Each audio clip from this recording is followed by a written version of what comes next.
Hello everybody, Kanoa here, Baja123.com and RosarittoLiving.com. And I'm here with Darrell this morning. Good morning, Darrell. Good morning, thanks for having me. I appreciate you coming in and talking to us. You know, you work with us here at Baja123.com, and we sell more than just real estate. We're selling a lifestyle here. That's correct, I absolutely believe in that. And you're one of my, I'm telling you, one of the best listing agents that we have working for us right now, and I really appreciate you coming in because I think that you're able to express the lifestyle really, really well. You're connecting with people in the community really well, so I thought it would be great to get you in here and talk about some of the things about, not just about people selling and buying property, but about living here. And sure, it's important more than just the buying real estate in Rosarito. What's important is the lifestyle, how to maintain it, and be able to take advantage of both living on both sides of the border and being so close to the border and being able to still get over to California in a relatively short period of time. So let me ask you, Darrell, what brought you to Rosarito Beach? Well, I came to Rosarito Beach mostly for, the lifestyle, because here I can afford an oceanfront property for a fraction of the price of what it cost me in San Diego. And while being able to enjoy the property down here and all the benefits of being in Mexico, it's still a short distance to get back to California and enjoy all the great things over there, to be able to enjoy the services that they provide in the United States. Medical services, banking, gasoline, groceries, those things that you get spoiled by and used to.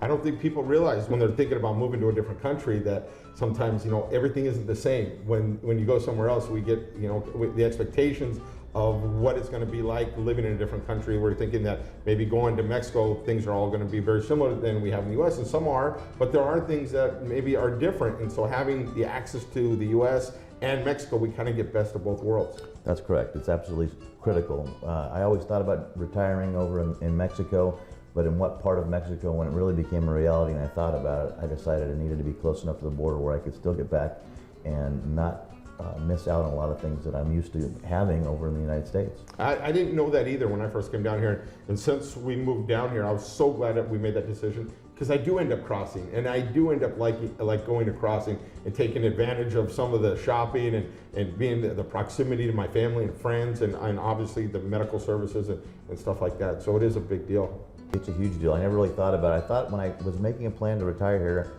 it crossed my mind that would be a great idea, but I didn't realize how great of an idea it was until I'm actually living down here and realizing, wow, I really crossed the border way more than I ever thought I might, and I could still take advantage of so many services. Had I gone to Cabo San Lucas or out to San Felipe or somewhere else, I would have never been able to. I've been so immersed in Mexico, I could never take advantage of those things. Yeah, and even for our family and friends to come and visit us. Or, absolutely. I mean, during the holiday season and stuff, think about, they would have to buy tickets in hotel rooms for all of their family to get down to Cabo or Cancun or some of these places that just sometimes aren't cost effective, where over here they can just drive across the border. That's completely correct. I have so many guests that come down, friends and family that want to visit for a week, and all they got to do is fly into San Diego, and it's a short trip from the airport there down to Rosarito, and they can come visit me, and it's not a huge cost item.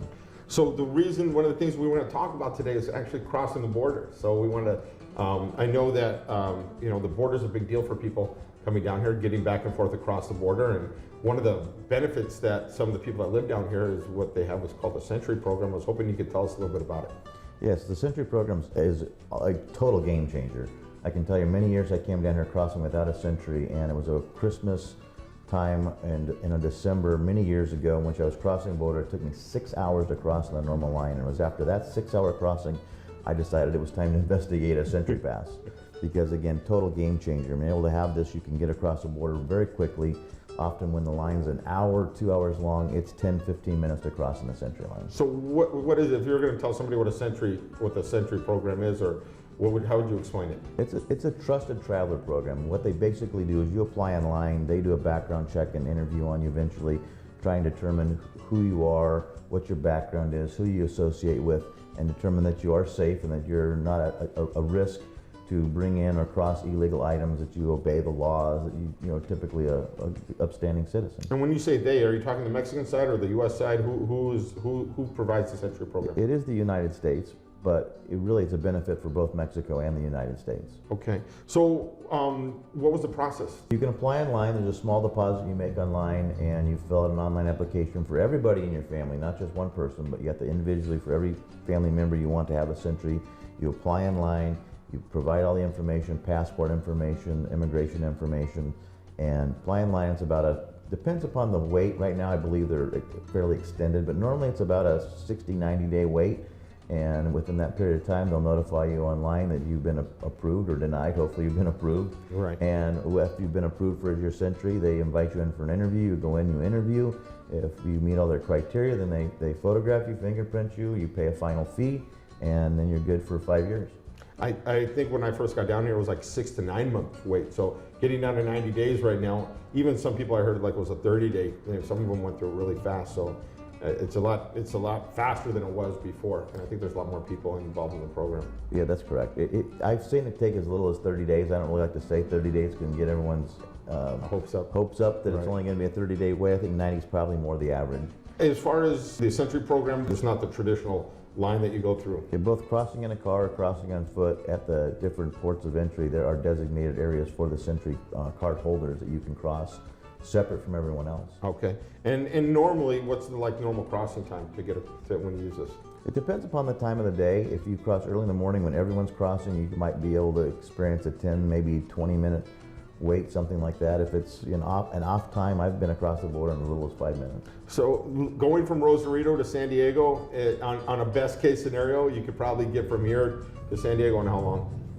I've been able to get from my doorstep in Rosarito to pick up someone at the San Diego airport in 45 minutes. That's great. So the Sentry program, I know everybody that's using it, they absolutely love it. It's something that if you're going to be down here crossing a lot, it's something that we recommend that people take a look and see if they can get approved for that program. Absolutely. And once you are approved and in the program, there's some certain rules and regulations that people don't really realize are important sometimes, and that's a whole other thing we can talk about is the certain little nuances you have to have, such as being prepared when you get to the entry gate, and that you have to have all your documents ready, and you need to not be wearing a ball cap and sunglasses and have your windows rolled down, be paying attention, not on your cell phone, things like this. There's all kinds of little things that people don't really realize are important there as well, but again, different topic. But this is because it's a privilege almost there, right? To be able to get through, it's like you said, I think it was a trusted traveler program. Correct. That's correct. Where they're trusting you that you're going to come through and you're going to abide by all the rules, and they want to make sure that you're doing everything right. And because of that, they're going to let you breeze right through the border. That's correct. Yeah, okay. Is there anything else you think people should know about the Sentry program? Again, important things to know is when you're crossing the border and you're a member of the Sentry program, you need to cross with your own personal items. You can't bring other people's items with you. If you're dropping people off in your car that are not Sentry card holders, you need to drop them off before you get into the Sentry line. Yeah, it's important. Make sure that you don't drop them off while you're on the United States part of the Sentry line. That'll cause a problem for you. But drop them off and their belongings. Cross with only your belongings. I think that's an important fact to know about also. And maintaining and updating your information online when you're part of that program, you got to update your physical address, your mailing address. And anything that changes, license plates that change on your cars. You can do most all that online. It's just important to stay up on top of that. Excellent. Well, I appreciate you coming and talking to us. I think we're going to talk a little bit more about some of the other topics about Sentry in some future videos. So thank you very much. Everybody, have a great day. Have a great day, everyone. Take care. Hello, we hope you enjoyed our video. And if you're planning on buying real estate in the Rosarito Beach area, please make sure to give us a call. Thank you very much.